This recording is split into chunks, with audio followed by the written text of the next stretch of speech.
Congressman Paul, in terms of taking the country back from basically the bankers who have controlled us financially, how would you take steps forward in order to introduce different currencies and diversify so that we're not completely dependent upon the greenback? That's a good question, because just like I don't want to close Medicare down in one day, I don't want to even close the, if somebody thinks I'm whipping out on this, I don't want to close the Federal Reserve down in one day. I'll take 2 or 3. No,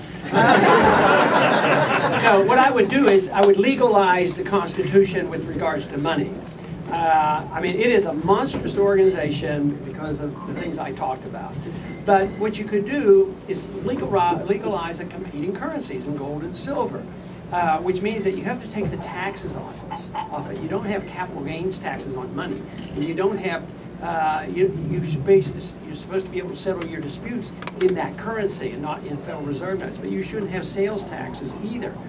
Make it so that people can very conveniently, if they want to save for 20 years, they can walk in and say, am I going to save for my kids' education for 20 years with a government bond, or am I going to buy a gold-backed bond? Of course, you know the cost of education is going to do this. Your Federal Reserve note is going to do this, and you will have, your education will go from 20 to 40, your $20,000 will go down to 5. You know, it's an absolute losing game. But gold would probably keep up and may excel, you know, the inflation of the cost of education. So that has to be legalized, and that could be done in a very undisruptive manner. It's just by legalizing competition.